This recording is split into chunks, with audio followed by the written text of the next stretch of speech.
Hey everyone, and welcome to the Best of 3 Call of Duty Esports Podcast. We're back at it again. I'm Josh. SalvationsElite to my right is Bash_Bo3 Sam. And to our farthest right, your left, is Rex, Shady, Nero. Guys, another awesome podcast. We've had a little bit of a break here from Call of Duty events. So this is our first podcast in a minute where we're not like reacting or predicting to a podcast. So we got a lot, but we do have a lot to talk about today. This is like the heaviest news week in a while for a bunch of different news. So we got a ton to talk about. But first, before we get any of it, I got to ask, guys, what's going on? Josh, I'm feeling like an ice cube on a hot summer's day on a piece of gravel in the middle of nowhere, where the sun is beaming down and melting me, but it's not a terrible sense. It's more of a freeing, like my soul is being released into the wild and becoming water where it belongs. Oh, that's great, dude. Oh, This is back-to-back Ice Cube weeks. Last time you met your soulmate in the ice rink, and this time we're melting into becoming something better. So I was really enjoying that. it's a transformation, It man. was. Sam, how you doing? I'm doing good, Yeah? Great. as always. Oh, wow. That's what you love to hear. But, guys, like I said, man, it's going to be a good episode for sure. But, you know, you can find us on Apple Podcasts. You can find us on Spotify. You can find us on YouTube, as many of you guys have and are watching My right mom now. found me on Apple Podcasts. Really? Yeah, she did. What'd Really? you think? That's so cool. She thought you had a great voice. Oh, dude, thanks. Yeah. That's what I like to hear. Did she? Yeah. Well, did she leave a review? I don't know. Maybe I should ask her. To. Oh my gosh! Because speaking of reviews, you know, Oh. we're professional podcasters around here, right? Huh. We have some reviews to read today. So thank you to everybody who's been dropping some reviews. We actually got a handful of them, so we'll read a few more next week as well to make sure we get them all. Whoa. But Exodian says, a great listen, 5 stars. I've never written a review before, but honestly, these guys kill it with the podcast. If you're a fan of competitive COD, this podcast is fun, entertaining, and really informative. You can be confident that all 3 of the hosts are passionate about COD and make the show so fun to listen to throughout the day. Would definitely recommend. It's a great listen every week. Wow. Man, those are some Zodia. passionate words. They are, man. They are. So Nice. thank you Like for the your review, name. of course, Exodian. Thank you. Absolute mad lad. And we got one more. Oh, Rackaboom here, the legend himself. 5 stars, says, just saying, best of 3 is literally just better. No 3 other humans on Earth could ever come close to the level of epicness that these guys are at. I got Modern Warfare in April and already own my own pro gaming org, compete in competitions, shout out SalvationsElite Community League, and have people who Wow. call me competitively random things on the daily. I'm 15, by the way. You know how dope it is to be talking to someone, get a call and be like, yo, sorry, this is important. I dedicate all the success and fun I've had to recently to SalvationsElite and the boys. I'm so thankful I even wrote you guys a poem. Roses are red. Leaves are green. Best Codcast podcasts are best of 3. Though he do be weird. SalvationsElite. Shady's mic isn't neat. Though I am still convinced Shady is off-brand Momo. I love you all, no homo. Wow, dude, that was Bash like, is the most down-to-earth of all of you. is like, Much love. that is like, Respect. that review. We can just- probably end the podcast there. I mean, it's such a long Wow. review. that poem. But it was worth reading 100%. So I will say I've never heard Rex be off-brand Momo. I mean, that was a deep, that was Amazing. a interesting, I mean, Rex, thoughts? No, What do I've they- honestly thought about it before. I'm waiting for that comment to come in hot. It finally did. I've been waiting for it. Oh my gosh. That is so great. Wow. I mean, I think... The American Momo, I mean, maybe. yeah, Yeah. I think Momo's the off-brand Shady Nero. Oh, And that's no Thank you. dig to Momo. to Momo. I should. No, that's actually like high praise. wow. Yeah. This has gotten so Yep. deep. Yep. But guys, Wow. that's where we're at with it. We do appreciate you guys. Of course, you can follow us on Twitter, SalvationsElite, Bash_, or Bash _ Bo3. Yeah, That's what it is. Yeah, I think And so. Rex, Shady Nero. And all right, let's get into it, man. We got a lot of news to go over today. And without further ado, let's talk about some news. Ooh.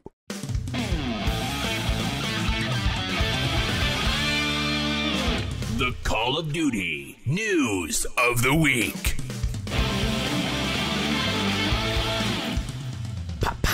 Ooh. Man. Still loving it, baby. Things you love to see.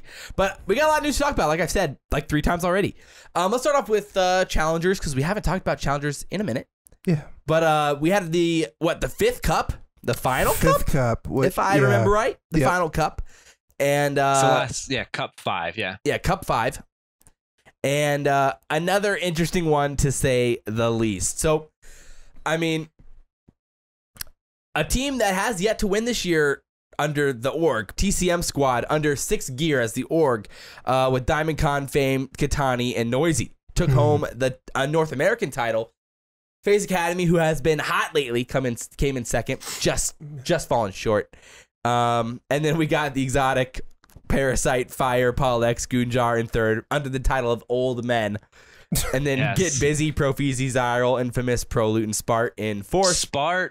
Then Vengeance and Rebel Esports, which is like Gentroid, Delo squad in top 6, and then Glow Frosty, Zaptia squad in top 6 as well. So, another fun one, man. I mean, TCM and the squad, Katani, Fame, Diamond Con, Noisy, those guys have been kind of nice lately, and took home another title. I mean, what are you guys' thoughts with that? I was looking at what 6 gear, the people who got first for Cup 5, what they placed at Paris. They got 7 through 8 at Paris. And like, this is like, I feel like one of the first times they've made, like, I mean, they got first, like, real noise, you know? Right. So I don't know. Props to them. I'm more excited. FaZe Academy got second, still being consistent with their high placings. And then the Old Men with Parasite, my boy, still consistently placing high. Yeah, I love it. Impressive. Yeah, it's actually insane. Like, the amount of teams that Parasite's been on, and like for him to continually finish like top 4 every time, like playing with like a new squad seemingly every other week. I mean, I know it's impressive to say the least. There's a common denominator there. It's crazy. And also Spart got 4th, which, you know, Spart was on LA Gorillas. Yeah. Still pulling that one. Yeah, so yeah, he was on Gorillas and now he's placing 4th. So maybe he's not as bad as we think, or maybe Challengers is really just that much worse. You know, I don't know. I mean, Spart he didn't fit in that squad, and he just wasn't playing well individually. But oh yeah, he was terrible in the league. Let's be honest. I mean, for Parasite though, I mean, literally, I would have to check, but like, I mean, the amount of different teams and like situations he's been on throughout this whole year, and like for him to continually be like top 3 almost every time, like, it legitimately is impressive. I'm pulling it up right now, but I mean, like, he's been playing with with like a mix of like exotic. I mean, the past like 2 weeks maybe he's been with Parasite. He's been with exotic and like Fire and Gunjar the past 2 weeks, and then before that, he was on UIU for about 2.5 weeks. Then he was on he had that slight stint with Delo and Ramby. Then before that he was on on Stamino squad for about 3 weeks, and then he was on West R before that. So I mean, he has been in a span of less than 2 months on like 5 to 6 different squads. And you know what you notice is every team that drops him all of a sudden gets worse. I mean, he for the always most part, stays in the same placing. His teams that he's on always end up doing worse than him.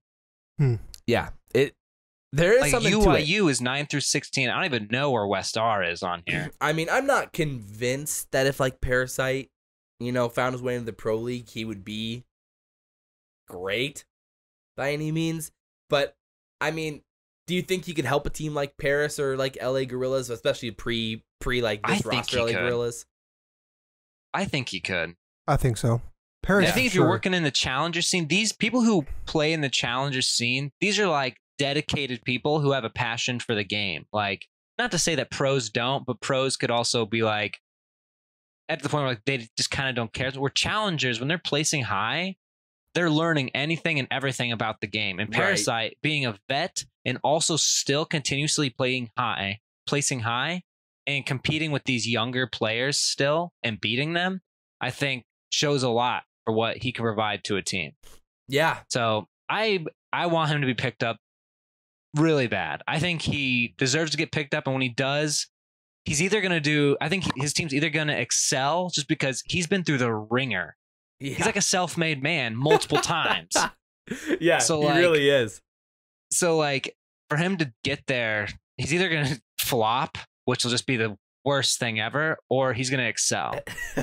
I mean, his path these past few years has been insane. Going from like Black Ops 2 to being like the face of COD for a minute there in BO2 to then fighting his way through challengers and through the open brackets of the past few years has been insane. And like, could you imagine if he ever made it back to the top? I know. It would be nuts, dude. We're just talking about before the podcast, but I think he'd be one of the top contenders for a documentary series of like. Yes. Imagine if he won champs, dude. Like, I know. imagine if he came back, maybe not for this game, but like the next game, Someday. he comes back, Someday. rises his way through challengers and wins champs. Oh my god, dude. It'd be the craziest thing. It actually would be wild. If would I be was insane. there, I would legit like shed a tear. Seriously. It would, oh my god, it'd be the best thing Well, you ever. shed a tear if you were at Champs. You shed a tear watching a documentary about it. Yeah. I would shed a tear at champs seeing him up there, Yeah. just because I know what he's like. And we've all followed him. We all know who he is. Oh yeah. And to see him finally accomplish winning champs in a franchise league, just fighting through that everything would be to an do it. insane story. Yeah. And then his documentary about it too. Oh my god, be Too bad crazy. it'll never happen. You never Oh, know. bigger than You Scott. never know. We need Hitch. We need Hitch to do like a dedicated documentary about certain players. I don't know. That'd be great. Like Yes, like, seriously. like a Hitch produced documentary series on certain COD pros. I'm Be surprised sick. he never made it happen. That'd be so Like, cool. I know it would. It would. I mean, like, I don't know, man. This team, like the team like 6 Gear that won there, like with TCM, it's interesting because they've actually stayed together as a team for a while now. I'd have to go back and look, Really. but they've been together like as at least a squad of 4 for quite a while, if I remember right. Let me see. Yeah, they've been together for 2 months now since they played the Chicago event together. Which is a long time in the AM scene. In the AM scene, that's a Anything long longer time. than one event is a pretty long time. Yeah, so I mean, like their best placing before this was as a squad was second at the third Challengers Cup. Huh. So that's when they were the 2011 Bruins. So Interesting. shout out 2011 Bruins. Wow. Yeah, but they've been with 6 Gear for the past 3 weeks now, and then they end up taking this one home. So shout out, respect. Too bad it's only, I mean, it's not like $10,000 is nothing, but man, I guess we can talk about a little bit more about the European stuff before we transition to the end of the year format. I mean, with the cup results as well in Europe, shocker, Timor Of course. took home the title again. That's Denza, Dave, Afro, Vortex, and Harry. I mean, people were hyping up Afro about this after this win, and I mean, this whole roster though has just been nice all year long, and especially the past like 2 months. I mean, is anything going to change at this point moving forward? War's been dominant. How mad is Singularity? They can't win. Singularity, jeez. I mean, it's insane. War has won? They won Minnesota, then they won Challengers Cup 4, then they won Paris, then they won Challengers Cup 5. So Yeah. in this month of June, they are 4 for 4 on wins. That is crazy, That's man. impressive. Because Afro joined the squad at the beginning of June, and they've been insane. I mean, they were already good before that, Yeah. And since he's joined, they've just been dominant. Huh. So we'll see. Because I think that was when PD left the squad. I think. Yeah, that's when PD left the squad. So you know Where's, what's interesting? The go ahead. old coach for FaZe Academy, Yeah, Ludi? is actually playing Yeah, man, in the he's back. European Challengers team for Kawana Gaming. Yeah, They finished play top 8. 7 through 8. yeah, Am I- quality, respect, man. Where Guess he didn't want to coach, he wanted to play. did a Mad Catz team? That's what I was just wondering. Did Mad Cat He's not play? I don't even see his name. I don't even see him. He must not have played. Huh. I could look it up real Unfortunate. quick. Usually he's in like the top 4. I don't think he played in it. He must not have. Let me What pull it happened? up. Nope, he did not play in it. Huh. Because he Yeah, finished usually he's finished top 4th 4. at the Paris Open last weekend, and did not play in this one. Yeah. So yeah, and then of course, shocker, guess who won APAC? Heyo. The absolute gods themselves, Renegades. unreal. They continue their dominance. I know we're going to talk about it, but how sad is it that fourth place doesn't even get any money? Oh, it's so sad. dude. That sucks. It's depressing. It's really depressing. That really But sucks. all right, let's transition to talk about this Challengers postseason format because this is actually big news, and I was excited to talk about this. So they finally announced the postseason format for the Challengers scene as a whole. So it's going to include a last chance qualifiers and then a finals, grand finals event. They said all competitions will take place online in NA, EU, and APAC. So unfortunately, we are kind of holding out some Hail Mary hope that they could pull off some sort of LAN, Challengers finals, but that's not going to be the case, unfortunately. But there is a combined prize pool of a total of $500,000, so that's pretty good. That's nice. That's nice for an AM scene as a whole. So the last chance qualifiers are going to take place on August 1st and August 2nd, which is Saturday and Sunday. It's going to be open signups online to qualify. Then the top 24 Challengers teams and the top 24 EU teams, top 12 APAC teams in Challengers points after that event will qualify for the champs format. Then 8 teams from the last chance qualifiers, the top 8 from the last chance qualifiers will get their bid in as well. So if you're not one of the top 24 in pro points, you can make it into the top 24 in pro points, or you can qualify for champs still based off the last chance qualifiers that happen on August 1st and 2nd. And then same thing for EU, and then APAC, the top 4 in the last chance qualifiers head to champs. So the champs dates haven't, or the champs, or whatever you want to call it, the Challengers finals, I guess we really have to call it Challengers finals. The dates haven't been announced yet, so I guess we'll have to see how that coincides with what the plan is for the CDL's champs, because it hasn't been announced yet either. So yeah, I mean, they said they were going to do it during the CDL's playoffs, but but will that still happen though? Right. With the online format, I don't know, because originally that was the plan for the LAN format, right? When LAN was supposed to happen, wasn't the original announcement? Right. So I guess we don't really know at this point. Will it coincide with champs? I would doubt it. But if last chance qualifiers is on August 1st, then you'd imagine that this would be either August 8th or August 15th. Probably. Either second or third week of August. But then what does that mean for champs?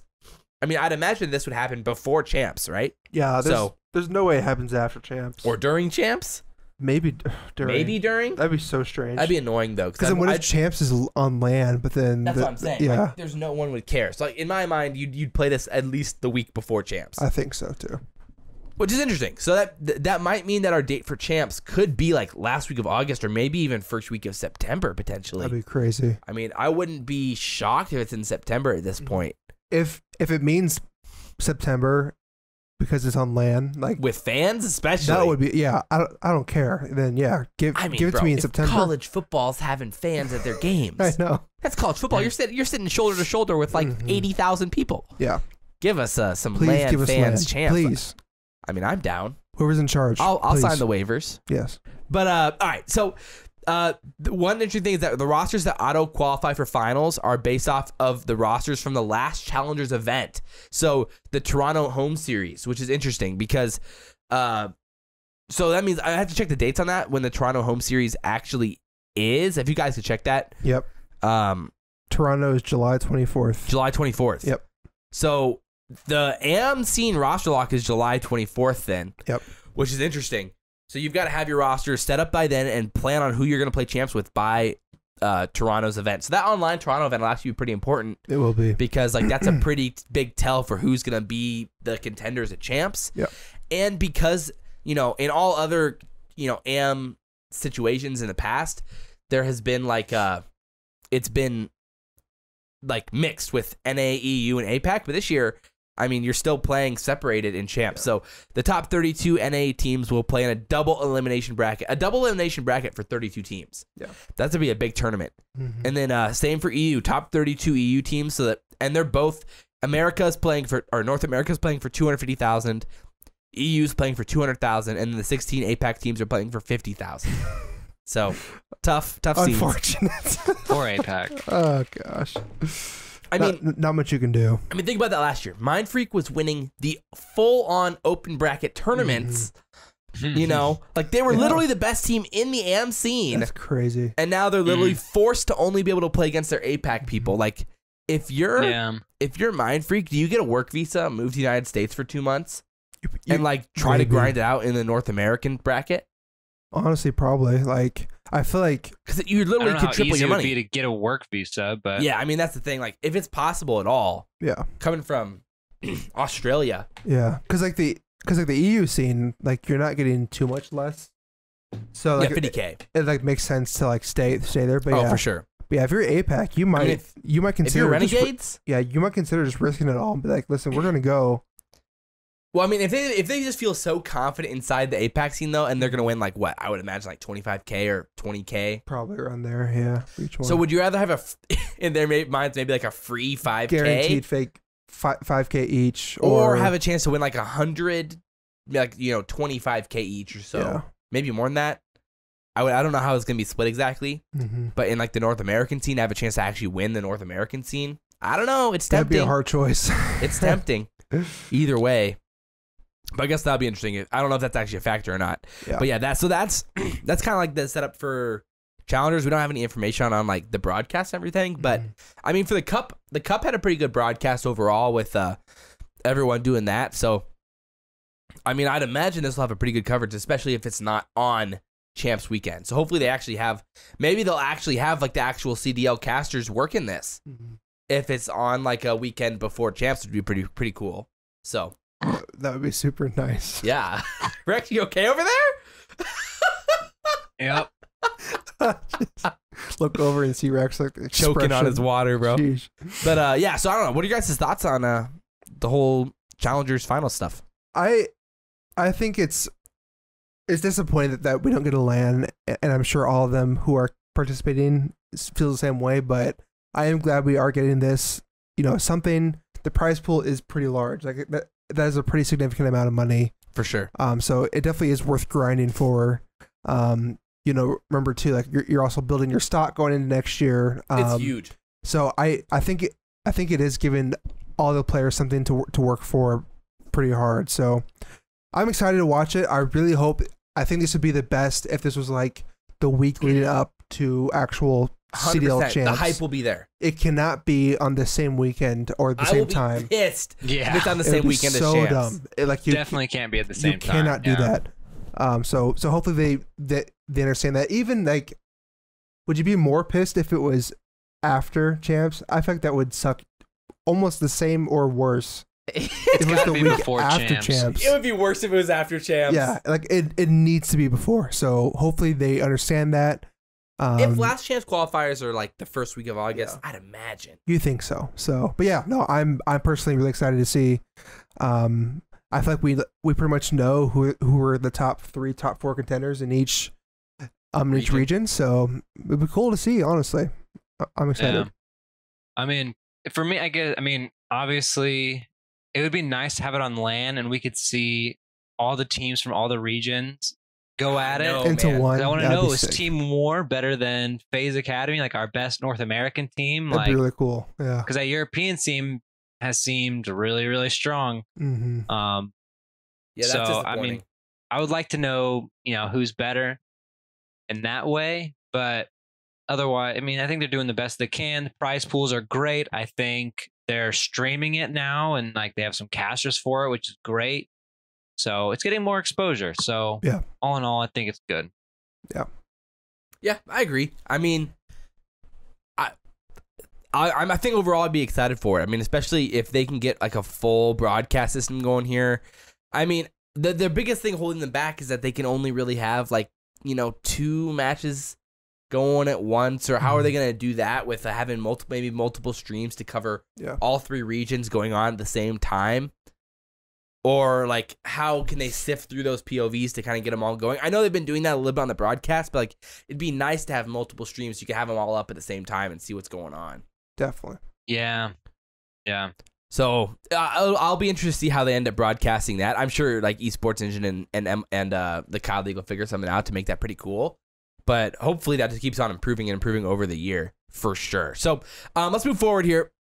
and talk a little bit more about, I guess it still affects the AM scene, but there was a pretty interesting conversation here with teams potentially joining the CDL, and like a whole conversation with started with Glowfrosty talking about how he is considering switching to a main AR, or switching from main AR to like a flex, because no teams in the CDL need a main AR. Why would any team, like, how many main ARs are ever going to actually get picked up? Yeah. It's only ever going to be flexes or SMGs, And so Glowfrosty's like, bro, what's the point? I'm just going to switch. And this started a whole conversation with like Killa talking about like, bro, it doesn't even matter because they're not even going to add expansion teams, because classic Killa being toxic and negative. But then CDL Intel was like, well, actually, I've been hearing a lot of conversation about teams potentially wanting to join and teams that are actually pretty excited about trying to get into this league.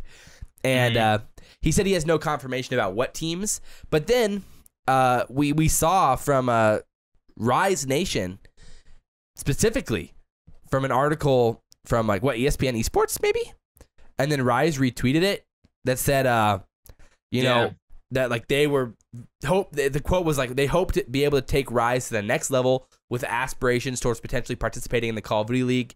So I mean, personally, I don't know what you guys think, but I'd be pretty excited to see Rise in the CoD League. That'd be cool. Oh yeah, of course. They're a known name. I think everyone would love to have Rise in there. Wonder what city they'd represent. Right. That was a conversation I wanted to have. So, I mean, in your opinion, like, how many teams do you realistically think, I mean, either 2 or 4 would be expansion teams, I'd imagine? And, like, what cities do you guys think would, like, potentially, what do you think are the most likely cities? I mean, I'm thinking of Overwatch League and what they have there. I mean, Houston, like, has that been? I don't think anyone has Houston. Nope. Maybe like a San Francisco. Yeah, San Francisco. Boston. Maybe Boston. Yeah. I almost wonder, isn't there? So like, I know this is Washington D.C. probably not like likely, but like, kind of wonder like when we're gonna expand into like Hong Kong, like China, China, like Mexico. Oh yeah. That would be super Yeah, interesting. Mexico City, Hong Kong. Like, I mean, I don't know if the COD scene is necessarily probably big enough not, to make it happen. Yeah, it's probably gonna still be centered around the EU and North America, but like, could you get like a Sydney? Could you get a Sydney, like Australia, like a Sydney, Australia type situation? That would be dope. Yeah, I mean, like wherever you get. Like a team like Mind Freak. I don't know how much money Mind Freak has, but they've been around forever. Yeah. They would definitely represent some Australian place. Like South Korean, like cities or China. Yeah, like is there just enough? I reach don't in see COD, them though? really. I don't see them really getting involved in it, just because. Agreed. It's just not. COD's just not as big there. it's not there. So I mean, Europeans wise, maybe like Germany. I could see Spain getting involved. Yeah, I bet we could get like a South American team. I would see South American before I see those other places. Really? Yeah, I could see like a Madrid. Yeah, something. Or like Berlin. Like, I know Gears is huge in Mexico, South America, right? But obviously, Mexico City type situation. Yeah, obviously probably not as big as COD, but I don't know. I feel like you could probably get like a team to represent there. So, but I mean, Metals. He's from a Spanish, Yep. He is, isn't he? Yeah. Either way, yeah, he's Spain. So I mean, that's what I'm saying. Like Madrid maybe could make sense because you got those Spanish guys. Yeah. I don't know. I mean, maybe you could go like Phoenix, something like that could maybe work. Definitely. But yeah, then like you're looking like Washington D.C. or like Philadelphia, Boston. So one of those cities. If you had to choose one city, what city would you like to see? If you had to pick one city, like this is the city I want to see in it. Rex, Sam, who you got? That's a great question, honestly. What city? I mean, probably San Francisco, I guess. Ooh, okay. That'd be cool. Maybe something like, let's see. I'm trying to think of like balancing out the states. League a little bit. You got Florida, you got Texas, New York, Minnesota, Chicago. Why don't we do like a Montana?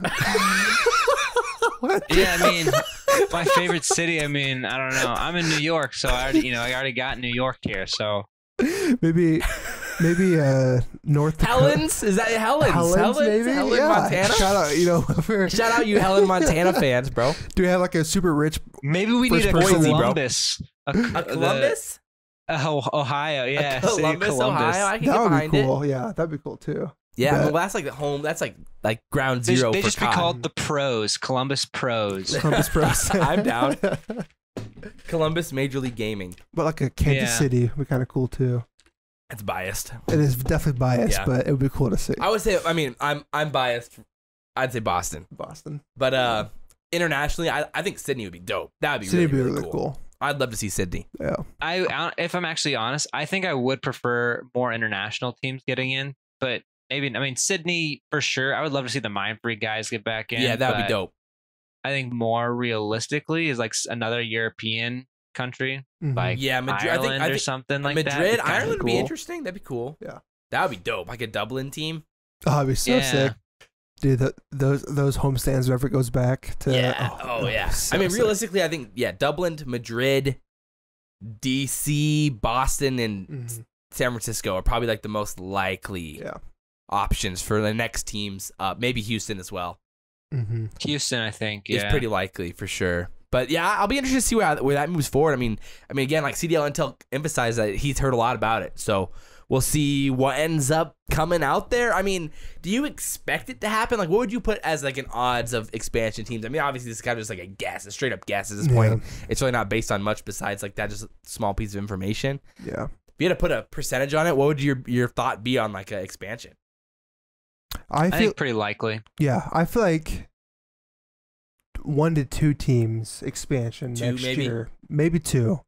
Yeah, because One would be weird, like 15. I feel like it Yeah. has to be even Yeah, numbers. yeah, it's gonna be even. So yeah, I could honestly see 2. Like you get Rise coming back, and then maybe International. yeah, but yeah, That'd be dope. I feel like I know this year was kind of weird with viewership, which I think we have something on that, but I think it'd be cool. I think it's still people do want to join. Yeah, people like name brands like Rise and other historically names relevant in the COD scene 100%. that do want to join. So I would say it is greater than 50% chance that we see 2 teams next year. I don't know. Yeah, I think What that's about about 100 right. Thieves? 100 Thieves, yeah. It'd be interesting Maybe. to see if Nadeshot, if like he's been trying to talk with It's people just like, or if he didn't pull the trigger on LA spot though, is he it might really be, gonna be yeah. willing to? Vegas would be a interesting spot for a team. That'd be Mhm. cool. That'd be cool. I'd be down for a Vegas team. I don't know, Rex. Mhm. Percentage chance, real quick. Throw out a number. What? Throw out a number. Percentage chance. That's gonna happen? Yeah. 80%.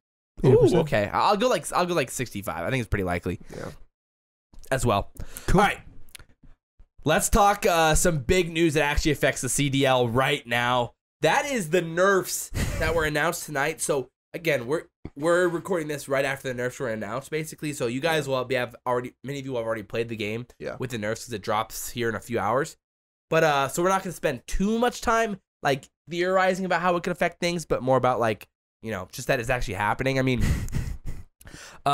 it's a pretty significant nerf that they announced. They already announced the patch notes, and it's a nerf on the MP5 when it comes to decreased damage range, decreased 10mm damage range, reduced long range damage to 10mm ammo, and slight recoil increase to 10mm ammo. So basically, it doesn't sound good when it comes to the 10mm ammo, and when you take away the 10mm, that makes basically the MP7 and the Uzi really, really competitive. Mm-hmm. And so if the 10mm ammo is just not usable anymore, plus there's already a decreased damage range overall for the MP5, we could legitimately see a whole new era of meta in Honestly, basically so July of 2020. Modern Warfare, bro. It almost just feels like I feel like there's a lot of analogies, but it's just like a scrap. Like we've been begging for food. We've been You're starving begging, in the corner of the room while they're starving in eating the a corner of the feast. food. and like we're like pretty much like already dead in the corner, and then here comes the devs like, all right, here's your scrap, like here's your gap. It's like it doesn't even matter anymore. We're already dead. They like throw an egg at you. Yeah. We can't crack now. Like we're too. We're already too far gone. Like it just doesn't matter. You're the dad throwing the cheese at the baby's face. Who would ever do that? By the way, imagine. Who would ever? Yeah, but I don't know. I mean, thoughts on this, Rex? What are your thoughts? I think it's gonna bring. I think the MP5 is honestly still gonna be used by at least one person just for the close range encounters. Really? Yeah, and then I think the Uzi is gonna come into play. Like I think your flex rolls are gonna start using the Uzi more. You're always gonna have at least your one AR.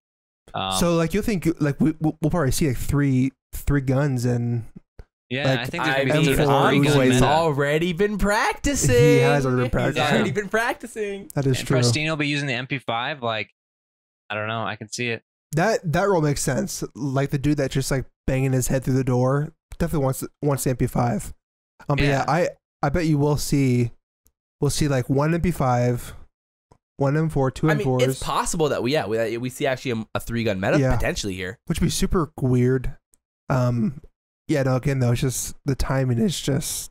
I mean, there's a world where the MP5 nerfs so bad that it's not used, but we'll see. Again, I don't want to theorize about it too much because by the time this comes out, people will literally know. Yeah. But the other thing to consider is that the no stock attachment, so the attachment that is the no stock attachment, also had an increased weapon recoil and decreased ADS steadiness, so that's not a big deal. But really, the increased weapon recoil is the big thing because everybody runs the no stock on the Uzi and the MP and on the M4 and the MP7 as well. I think for a no stock setup for the MP7, if I remember right. Maybe I'm wrong about that.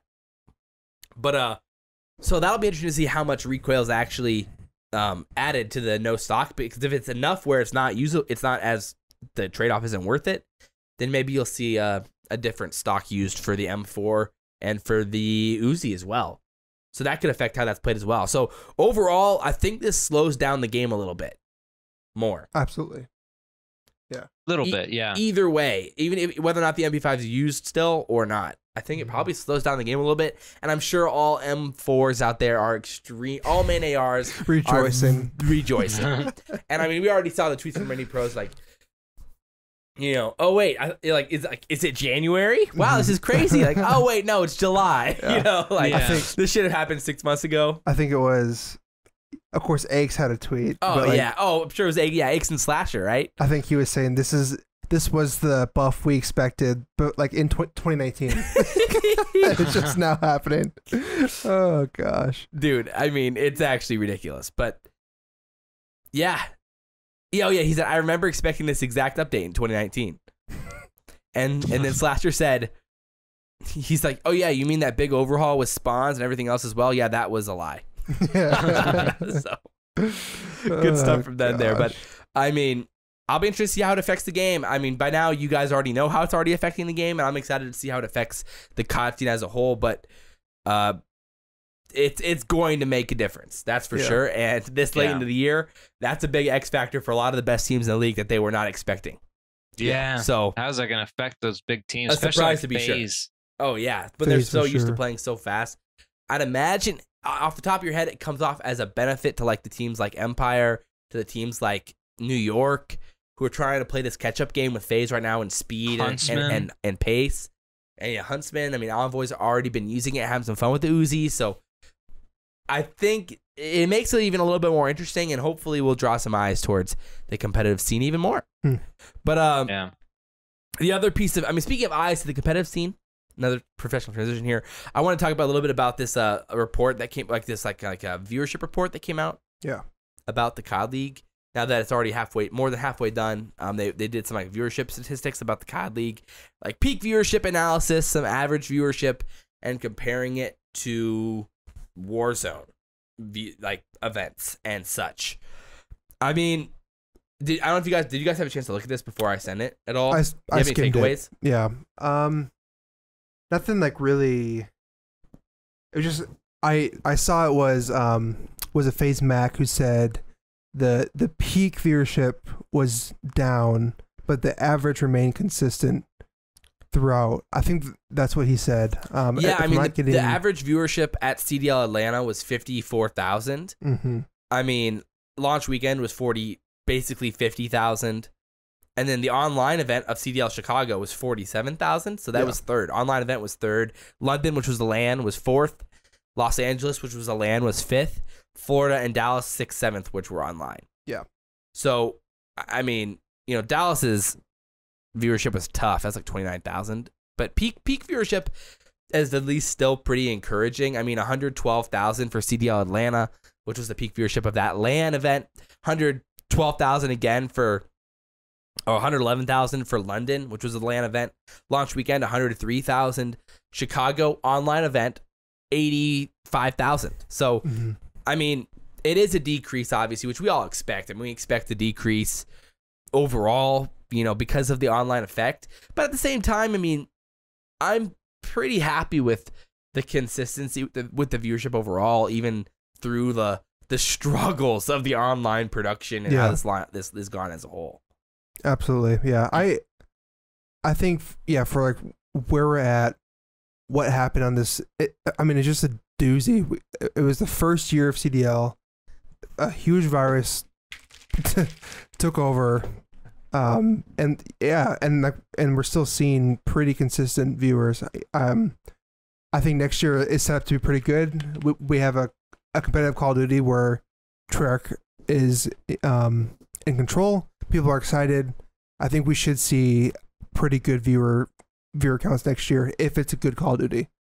So if it's a good COD, for sure, I think. And also if they have a ranked play right off the rip, Oh yeah. I mean, but the comparisons like to the Warzone stuff, like they compared like the Code Green Warzone tournaments, like the Twitch Rivals like Streamer Showdown, which obviously peaked at like way over 200K, and like we're averaging that for most of the time. Obviously, those events are way shorter, like 6 hours, 9 hours, and like. And also, they got famous names, like right. Right, it's kind of unrealistic. I mean, the Warzone weekend, the Warzone Wednesday streams had like 90,000 something concurrent viewers. I mean, one of the thoughts I had during it was like, realistically, the only thing that could ever really ruin COD esports in the long term is COD itself. Like, is if Activision just decided, you know what, screw this. Warzone's where we want to put our competitive money at, not COD esports. And then it just, I would hate that. But like at this point, they've competed. I mean, that's why like the league is nice insurance, because if we didn't have a league right now and we saw like MLG was averaging 50,000 viewers with their online league, and then they saw Activision saw Warzone's tournaments averaging 200,000, and then I would get nervous. But because we have like a $40 million league behind us, that's kind of like insurance. I feel like that makes me feel a lot better about the future of league than I would otherwise. Definitely. Yeah. But all right. The last piece of news regarding the CDL is roster stuff is Alex. He's back. His thumb injury, the most stereotypical gamer injury ever. He's back at it again. Supposedly he had like some sort of like nerve type damage in his thumb from something. We don't really know what happened with that. But he looks like he's back in the starting roster again, which is, I mean, good news for the Rokkr, to say the least. I mean, they were struggling before that, but they struggled without Alex in the starting lineup. So definitely, that's good news. I mean, excited to see. We'll talk more about that for sure, either later in this podcast or next week for sure. We're talking about the upcoming events here. But all right, we wanted to finally take some time today to talk about Black Ops Cold War, supposedly, or COD 2020, or whatever you want to label it. So this is kind of like our next segment of our first segment of the day after the news. I mean, so obviously we've all heard the Black Ops supposed Cold War stuff, the Black Ops 5, Black Ops Cold War, COD 2020, but we finally got some real information this week, which I made a video about, and we saw the leaks on Twitter and all of that type of stuff. The exclusive Ace video, which was taken down supposedly because Activision didn't like it, which is a good sign, which means that it's probably true. Probably true. If Activision didn't like it. I mean, there was a lot of big things. Do you want me to just list them off real quick, and then we can talk about them? Yeah. I mean, a lot of the things here were like standard minimap, unlimited sprint, no doors, 150 health, similar to Black Ops 4. Treyarch quote-unquote style maps, no specialists, but there are like field upgrade type features. Only one piece of equipment, so not as much grenade spam and stun spam and all that. Score streaks return versus kill streaks.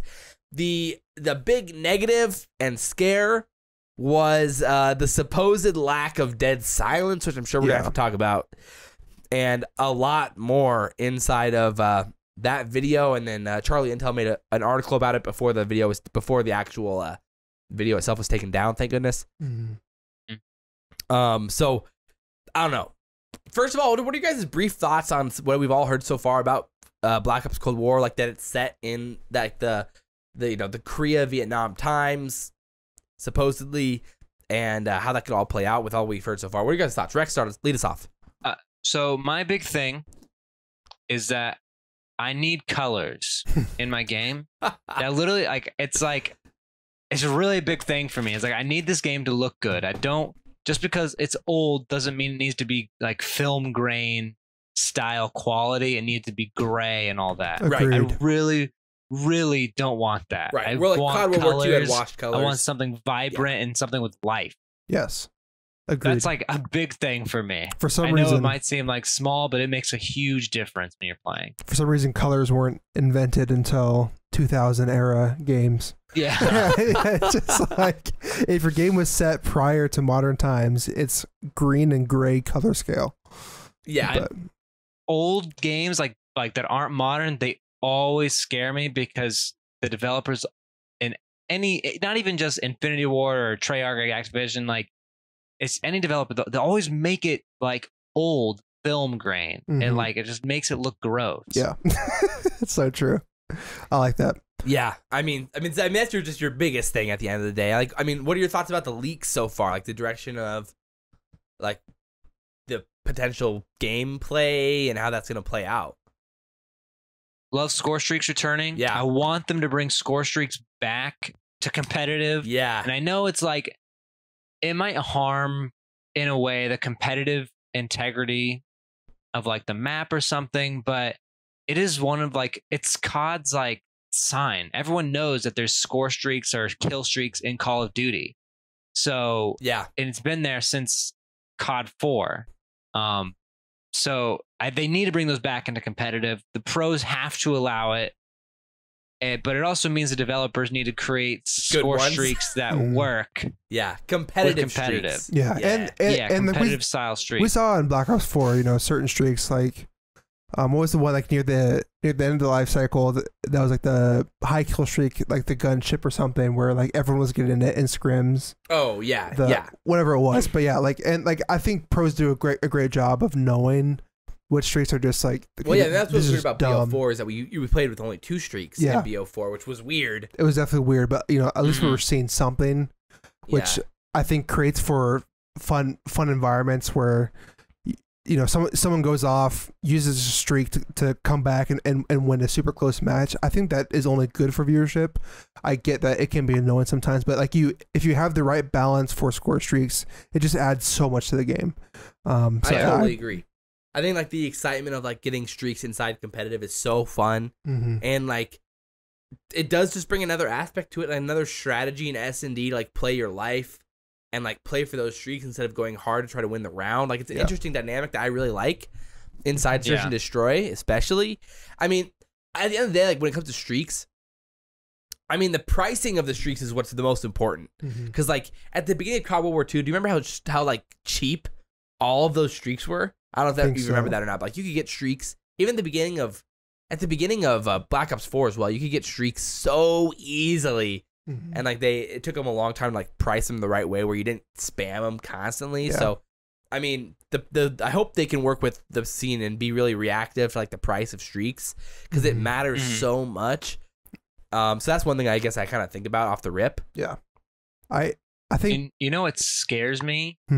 The field upgrade like feature, so like no specialists possibly. Oh yeah, with which like I mean, how do you feel about the no specialists? What does that mean? Does that mean they're gonna go back to doing like what Modern Warfare did with like the dead silence and like ammo crates and like the whole trophy system thing? It's like I don't know how I feel about that. I agree.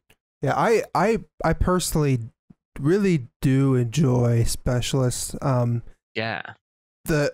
I should, caveat. Right. If it was up to you, would you bring specialists back? I would bring specialists back, but they need to be the right specialists. Yeah. Yeah. There are some ones that just should not ever be being competitive, but there are some where that made it interesting. You think back to Black Ops 3, Heatwave. I know there was some. It could have been tweaked a little. It could have been tweaked a little bit, but I think Heatwave was a fun one. You think of the I can't remember what the speed boost was called, but Overdrive, where like that, that active camo, active camo, and like so, and again, if they're balanced right with like how good they are and how often you get them, I think it's really fun. Cool. If they're unbalanced, and if you can know that the other team has it available, like it's easy to figure that out. Like that was a big problem with Black Ops 4 at the beginning, was that like timing, timing, it would if you were alive, it would give you it. Yeah. So it wasn't based off like it wasn't based off, or it was only based off kill. I can't remember how it was, but like, it was hard to predict when people had it before, and then they finally figured out a good balance for it in Black Ops 4. S&D timing was really off for a while. How do you add that type of stuff into Cold War, like old timey stuff? Yeah, like, which is why we're seeing the field upgrades, right? Yeah. So that's why unless you like go with the whole like story route where it's like it's the Cold War alternate history. Everyone's creating these crazy technologies that aren't released, and they actually went to war, but no one knew about it with these crazy technologies. Yeah. Honestly, whatever, as long as it gives us something fun to play with. I agree. I honestly was a little disappointed not seeing specialists. I know so many people hate them, but I don't know, man. I kind of love the idea of getting that, like, it's like the 10 seconds of fame, it's like the I'm a god for 10 seconds. And it is kind of fun in my opinion. I do get to there's definitely good arguments where like you can like get saved off a pretty crappy situation pretty easily, but there's also a really like there are really smart players who can use a specialist better than the average player. So it's not always just about getting saved. There are some plays where they're only made possible by pro plays. I mean, probably the most frustrating thing for Black Ops 4 was how much a person's perception or a player's perception was driven by what specialist they ran. Yeah. Because like in Black Ops 4, it was frustrating because like guys who ran Crash were so underrated versus the guy who ran War Machine or ran Tempest. Yeah. Like sure, you would give your Slayer the Tempest or the War Machine, but like just because you run Crash doesn't inherently mean you're a bad player, or like So I'm a fan of specialists in the sense of like if they're balanced well, they're really really fun and like can be great for COD, but there needs to be the right abilities. And I don't know how I feel about like weapon specialists. Like last year, the War Machine and Tempest were ridiculously OP. Especially like the Tempest at the beginning of the year was unreal at the beginning of the year. It was insane. You could get like 12 kills with it. Yeah, it was crazy. And like War Machine itself though, you could still get like 6-7 kills with War Machine. So like if you're running like that versus like running Crash, you're like bruh. Like I could legitimately just solely because of what special I'm running, I could be way better than you, but you're literally getting like 6 free kills a game, 7 free kills a game because you're running a War Machine. True. So I don't know. That's kind of my rant on specialists, and that's why I totally get that a lot of competitive fans don't like it because it creates for so much imbalance. Yeah. But when it comes to like just playing for fun and playing like a rank play system, which a rank play again, we're gonna have to talk about rank play system in here in a second, is a whole different situation. But all right, how do you guys feel about 150 health? I want to talk about 150 health. I mean, we got 150 health in this game supposedly, no stim shot. So we got auto heal. There's no manual heal in this game. How do you feel about that? Yeah, I think it's fine. One of the biggest problems with Black Ops 4 was shoulder peeking nonstop, and you could never kill the dude. Like S&D was maps, toxic sometimes, dude. S&D maps were solely won by people who could 1v2 simply by just shoulder peeking over and over again, and they could never push up. Shoulder peek and bait and sprint. Exactly. Yeah. So if you gave us 150 health, fine, that's fine. However, take away stim shot and then make the health regeneration a lot slower, so you can't just continually regenerate health. Then it really doesn't matter how much health. Well, Right. Up to a point. Well, realistically, health means nothing if guns do more damage. Exactly. So it's all a weird ratio. Yeah. But I think it's great that we know that there's no for sure no stim shot. I mean, there's for sure auto heal. I don't know if they have like a similar thing like with stim shot or if they have stim shot, it'll be G8'd. Yeah, so. Cool. But yeah, again, it all depends on the power of the guns, but if we know that you can't just quickly stim shot every 2 seconds, which was just so annoying. Yeah. Then I'm totally fine with it. I'm on board. Same boat? I think I'm pretty much in the same boat as Sam, as long as there's no stim shot. I think 150 health is fun, and I think it provides opportunities to like make, I guess, crazier plays in a sense, or like get out, by the skin of your teeth sort of thing. Yeah. So like that's always like super fun and like super hype and intense when that type of stuff happens. So, I think I like it. I think it creates too. Like I think we're seeing a lot in like Modern Warfare where there's some crazy kills happening where you get like 2 shots off a hip fire and it kills the dude. I mean, that's what happens. Yeah, I think that will the 150 health will tremendously take down these like kills that you feel like you get literally you feel like you get insta killed. So maybe there's a more of a skill gap now with a little bit higher health where you can't just run around hip firing people. You can actually see what happened to you. Exactly. Yeah. So maybe that is another positive to look at with that. I'll be interested to see. I mean, the creative class situation, they said it's like there's no gunsmith, so it's not like Modern Warfare. It's a hybrid between like Pick 10 and like a classic COD, which is weird. I don't know how that works, but I mean, so we're gonna be going back to like something similar to like a Pick 10 type system. Yeah. I mean, does that make a difference to you? I saw a lot of people in the comments of the video; they were pretty disappointed that there's no gunsmith. They really liked it. I must be off because I hate the gunsmith. I don't like it either. I'm just not a fan. Like I get choices, but there comes to a point where there's just too many, and it's just it's weird. I don't know. For me, it's like competitively, it just becomes a wash because it's like there's just a definitive best gun made anyway. Yeah. Yeah. So it's.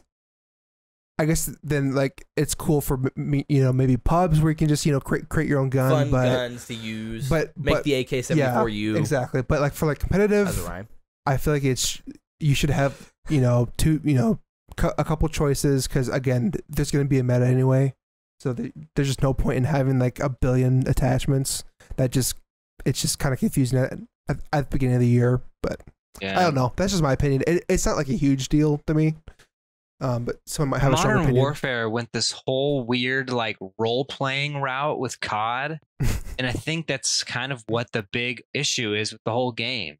Yeah, is like they have the guns with you. Tailor your gun to exactly who you are, and then like you're supposed to play the games like you got your ammo crates and you got all this other stuff to throw them down for your team. It's like no one's doing that. No, but like that's kind of like how you're supposed to do it, right? It's like the Battlefield thing. It's like play like this. Yeah, it's kind of like nobody they're trying plays to do like this that. Battlefield thing with like an arcade shooter. It's just like this doesn't really fit.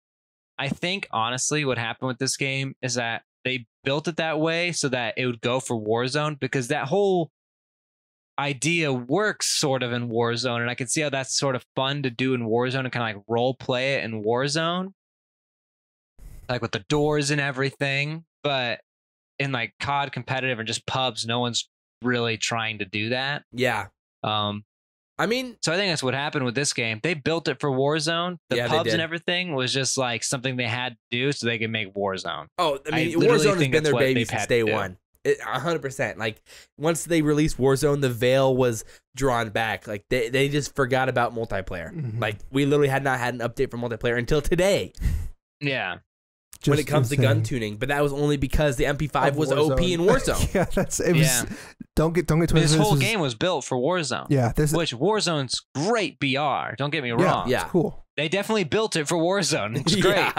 Yeah, kind of killed it with the pubs and everything. All of like the 100%. They made the battle royale map, and they're like, wait a second, we can release like a Battlefield style game because we have this massive map. Let's just make this Battlefield style game mode. And Yeah. and that's what that'll be it, you know? And even from the beginning, they were like, they knew their pubs were bad from the beginning. You know, because they had the ground war right away. Yeah. There was They're a like, ground "Hey, war you guys beta. should be playing ground war. That's what you guys should be playing." It's Yeah. like trying to like give us like a taste of what BR would feel like. Yeah. They knew their multiplayer was bad from day one. 100%. I totally agree with you.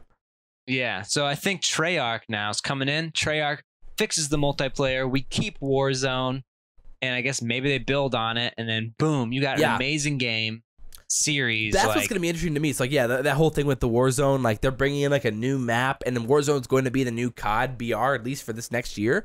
So since that's the case, they're not working on a BR. They're working on pubs. That's and what gets me excited. So I don't know how that works. Is like who's working on what? Because you know this game's developed partly by Sledgehammer, partly by Raven, and partly by Treyarch. So like, how much is it going to feel like a Treyarch game? I don't know. They said that the maps feel like Treyarch games. Which is, I mean, that's good news. I mean, Treyarch has always been had the best maps for competitive. 3 lanes, please. Yeah, please. So, they did say that water is going to be back. So like in Black Ops 4, how there's like multiple maps where you could swim, which is weird. I don't necessarily love the water aspect, but I don't hate it. It's not bad. I liked it with jetpacks because you could get out of it easily. I was gonna say, with boots on the ground, it's like kind of weird. Yeah. No, I was gonna say Black Ops 3 had some good water usage. What's the one with the cave where Hunted Pac-Man got turned on? Hunted. That's a great map. Yeah. The waterfall, man. Every time. That's terrifying. But no, yeah. So we'll see what happens with that. I mean, if that's the case, we're like, you know, Treyarch's not doing that much work on like the Warzone upkeep, then that's great. But that's awesome. Unless the Warzone is, I don't know how that works. Like, is Infinity Ward just still updating Warzone themselves, or like does part of that work get transferred over to Treyarch? That's a weird situation because we've never seen that happen before in COD, so I'm not sure how that's going to exactly play out. But I mean, they said that currently with multiplayer maps, there's supposedly 10 almost fully developed already, with more in the works. We have a description. The one that we saw was apparently called Tank, which was like that one leaked map that we saw in the pre-alpha mode of the map. And then there's a very small boat-like map on the Black Sea. It was the leaks that the video was shown. So we'll see. I don't know. I mean, we kind of already talked about a little bit of it about, but let's talk about like our wish lists for COD. What things that we haven't already talked about? I guess ranked play at launch. At launch, or within 2 months. I'll give you 2 months. Don't give them that. It's got to be out by January. Yes, it has to be by the start of the CDL. I'm saying worst comes to worst. I don't want you to have to wait after launch, but worst comes to worst, it needs to be done within the launch year. I mean, it's got to be done at least before like the league starts. Yeah, it's got to. It's you got to build the hype. You have to build on like what you take advantage of the multiplayer when everyone's actually playing the multiplayer. Yeah, I get, you know, we're not software engineers here. We're not software developers, but we're not Activision upper management by any means. But I feel like you've worked on ranked plays for a while now. I feel like there's at least a baseline, and that we can at least give us a ranked play. It might not be perfect, but we can work on it. Just give us something, you know, at the beginning to play and like give feedback on, and listen to us with feedback. Don't just ignore us. I would be so happy. I'm willing to work with a broken ranked play. I am. Yeah, same. But literally anything. Yeah. Rex? I mean, honestly, everything about ranked play. Want to be good. I want to say, you know, the whole Dom thing. Don't really want to play Dom anymore. Oh yeah, game modes. Agreed. Want to talk about that? Yes. I want Uplink back, like Sam said. Now I don't, but it can't be the gridiron one. It really can't. How gridiron in the world was is that? trash. How would that possibly happen then? Well, it's Cold War. A lot of new technologies are coming out that we don't know about. So maybe, you know, on only the Uplink maps, you know, you throw on a jetpack throw on maybe a little wall running or something. You know, we don't know what they invented back then. You know, they were going to space, so that would be super crazy interesting. Like, times. where a certain game mode just has jetpacks. That'd be crazy. Like, would that be? That would be so fun, wouldn't it? Like, it's so I would variety. love it. Would the competitive scene like it? That's the question. I don't don't know. know if they like, would. Like you have boots on the ground search, boots on the ground hardpoint, uplink jetpack maps. Maybe there's some hardpoint maps that are jetpack also. Like depends on the so map. cool. Depends if you get a jetpack or not. I would love I like that. that Crazy. idea. It adds I so know. much variety to your Oh game. my. It sounds more like a COD Yeah. 2028 when they're really running out of ideas. Oh, are you kidding me? But you cannot tell. Uplink is one of the best game modes they've ever made. I'm Have it on 100% the with you, Rex. Is it like actually going to happen though, where they do split it into jetpacks for uplink only? Probably not. You know, but I don't know, but like the amazing saves and like everything that No, could happen in Uplink was so cool and like so entertaining. It was my favorite game mode to watch. I'm 100%. Yeah, I mean, I agree. Uplink was amazing. I am one that I actually enjoyed CTF on World War II. Same. If you make a good CTF, I'm totally down for that. But the problem is, it has to be Okay. made well. I wouldn't mind a CTF, but Control like the thing, versus CTF. I hope I didn't cut off an amazing idea that Rex just had, but Control versus CTF on like a game like this, whatever this upcoming game is like, off what we know. Man. What would you guys rather have, Rex? What would you rather have, Control or CTF? honestly, CTF. Really? I mean, I'm big on like I love like the fast movements that you can do to make something happen to get that last point. Like I don't remember if you remember in Black Ops 3 Uplink, Rise versus OpTic Gaming, and I think it was OpTic, right, who made like this crazy run and this crazy throw over the top of the building to get the 1 point to beat Rise Nation in like the last 5 seconds. You know? Yeah. It's like. And like you have to do these crazy wall runs and everything to make it happen. It happens all like in 5 seconds.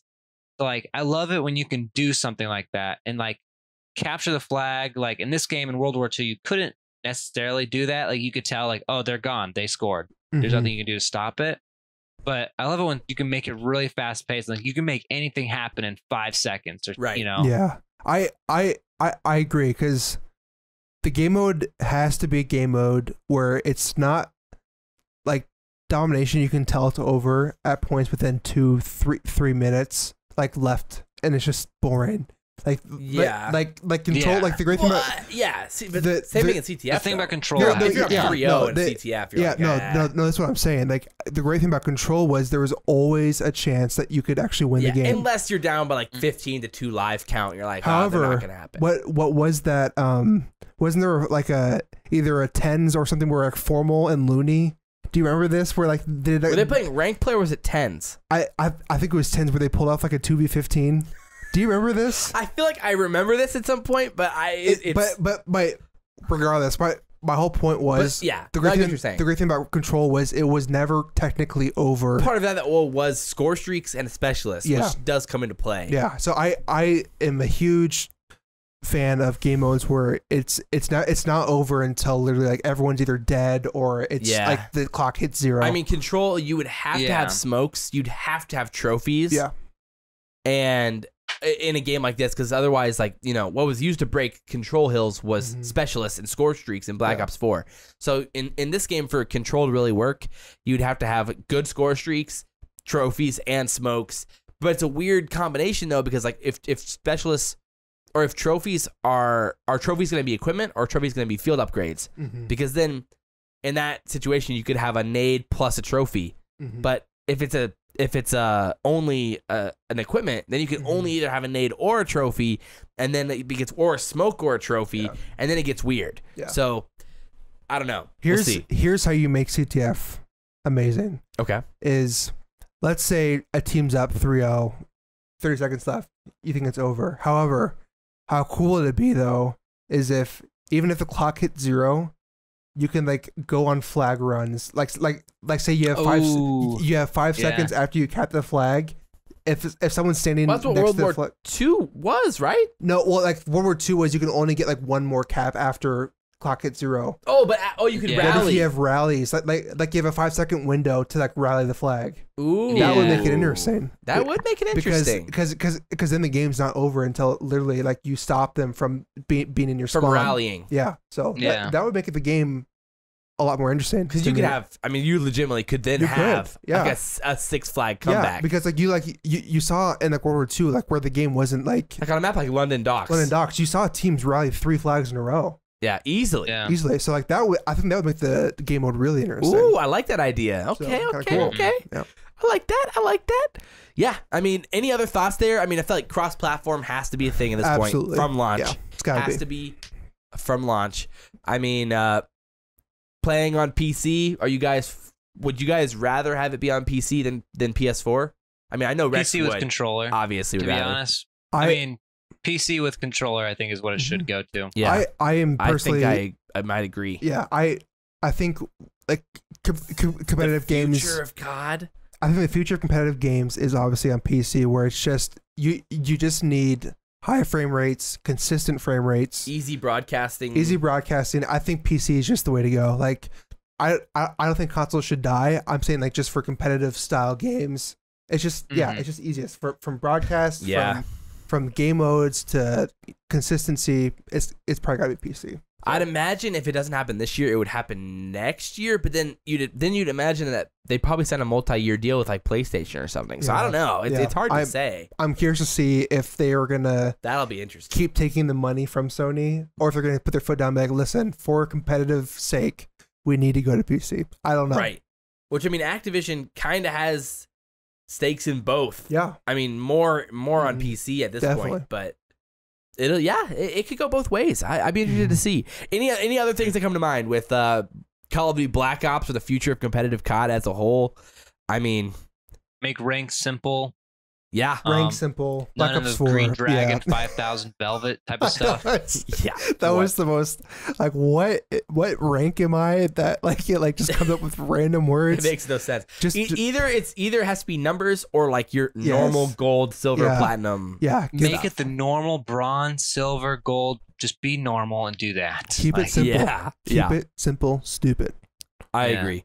So Join back in option, sort of like Join that. back in option would be huge. Also, if someone disconnects after like when you're only like 10 seconds into the game, make it so the lobby closes so it doesn't screw and you don't everybody get punished else. for it, yes. yes, Yeah. yes, or like any type of rejoin option, that type of stuff has to be. Just be any worthy, rank style game. Overwatch, League of Legends, they all have There's that so stuff many built in. And formulas it at this works point. great. Yeah. Works great. You could literally just steal certain things from literally all three of those games, and you'll be in perfect shape. Yeah. Like Yeah. you could just carbon copy any of those games, and we will be very, very happy. Yeah. So it's like, why is this so hard? Yeah. It Yeah. makes no sense, dude. Agreed. It makes no sense. But let's transition to our final topic of the day. The roster lock, Rostermania, question mark? I mean, we got like a week left of teams able to make roster moves. I mean, in context of kind of the season, like that feels like so early now. I mean, Mhm. we're still, 6+ weeks, if not more, from champs, potentially 2 months from champs still. I mean, roster lock is in a week. Yeah. July 6th is roster lock. Let's talk about like some like potential changes, some dream moves that could potentially happen here. Let's talk about dream moves first, and then we'll talk about like what teams might actually need to make a change. Yeah. So let's talk about your dream moves here. Rex, what's your dream move? I don't know. My dream move, Like I one mean, that I you would be think- hyped about.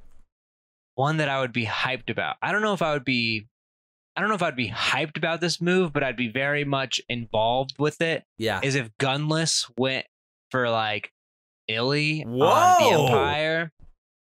I don't know how I would feel about it, but because Gunless, as we all know, he's a phenomenal Are player. you surprised by this? Is me?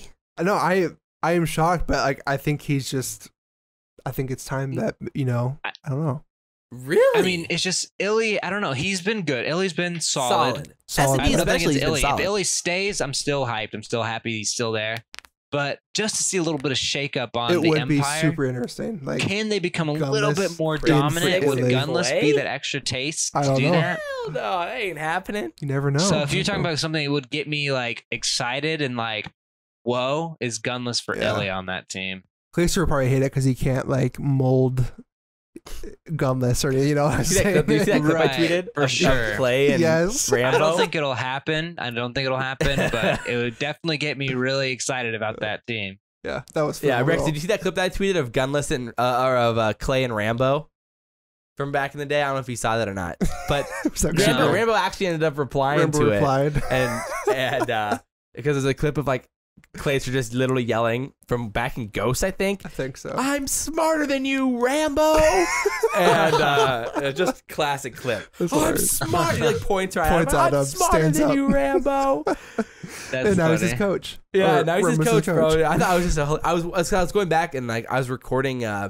my reaction video, like old good moments, or whatever. And, like that was like a moment that popped up. I'm like, dude, that's hilarious. That's amazing. That's hilarious. Yeah, that is an interesting one, Rex. Yeah. That's a spicy meatball. That is a spicy Yeah. meatball. That's a spicy meatball. Sam, I yours would like yours to see it. is more of like a dream move. It is. That like it would be less controversial than Rex. Yeah, no, I would love to see Parasite back in the league. I feel like Parasite's a pretty This is the real on dream move. Yeah. He's pretty polarizing. A lot of people have permanently written him off as toxic beyond toxic, but what if Parasite comes in for Shawnee? That's a good. I would like that. That would I be. think it That's a would. dream move for sure. It That would warm the heart. Now, I'm not saying Parasite's like this God. obviously better than Shawnee, but I think Mhm. Parasite could help bring them a little bit higher than they are now, which could put them I to. don't know. I don't know. Maybe I agree. I don't know. I agree. Yeah, I don't know. Possibly. Possibly. Like that. What is what gets me excited is like it's possible that could increase Unlock them. unlock them. Yeah. So I don't know. Again, that like. I think that fits the dream move category. Very dream move. Dream move for sure. Yeah, because I feel like a lot of people would not want to see that, but that'd be kind of cool.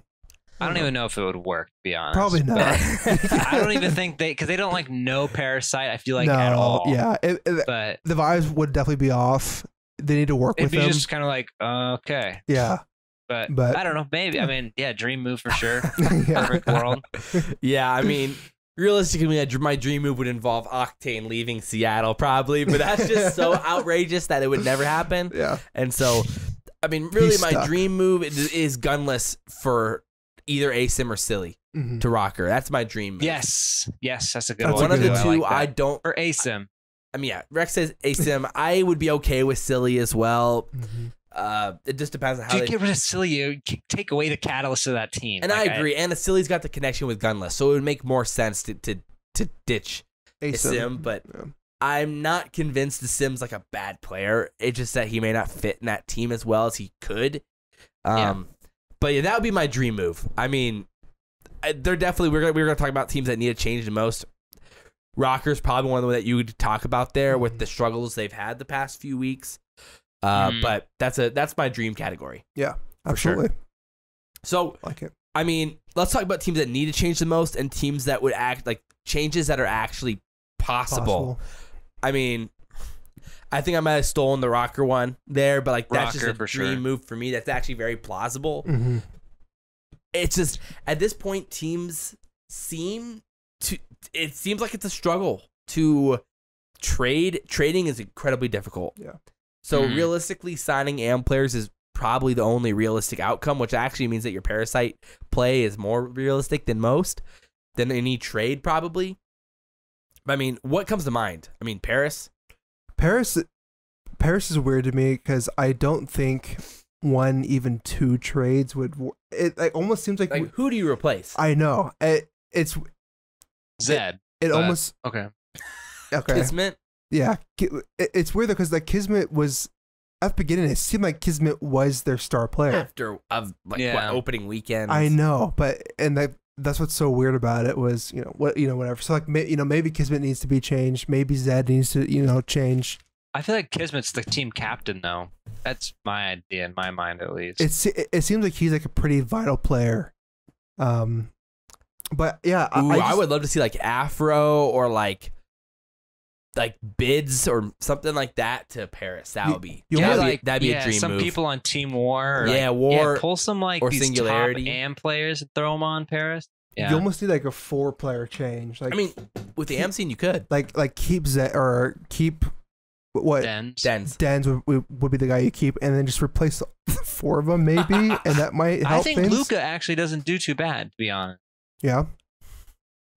I mean, you could bring in like Breezy because he's on the bench, but yeah, that's boring. Yeah, like to me, unless something crazy happens, it seems like Paris is just kind of not going to go anywhere.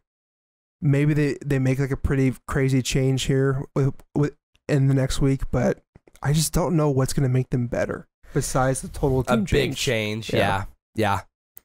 I don't think they'll make a change either. I don't. It doesn't feel likely, does it? No. Another team that needs a change, Seattle. But yeah. What do you even do there? Happen? Based off all Doesn't sound like it. No, based off pretty of much every player has said it's just not like there's no trade going to happen. It's chalked. No, there's no chance it's happening. So good luck. OpTic is interesting. OpTic is interesting. Chino's. I mean, realistically, it's probably Chino, maybe Tej. Yeah. Tej. I know you say Dashy 2 Rex, but I just do not see Dashy leaving that team or them allowing him to leave that team. The only reason I say Dashy is because he doesn't care. Yeah. Clearly. Because he's a great player, but he goes and pulls off like really terrible numbers. Like he doesn't want to be there. I don't know if any of them want to be there. When you're losing, like you get 50-point clubbed by Ultra. Yeah, like, that's disgusting. I almost forgot about that. Like that really shows they don't care. So at least if you're gonna build that roster, at least just keep the friends around that will like playing with each other. So Quavo, Chino, and Slasher. At least keep them there because they like playing with each other. At least they're happy to show up. It seems like Dashy and TJ are like. They do not care anymore. So that's why the only reason I say Dashy is because of that. Yeah. No, it's realistically, I mean, Dashy wants to be traded. Yeah. Dashy is saying every day, trade me, Probably, but they won't.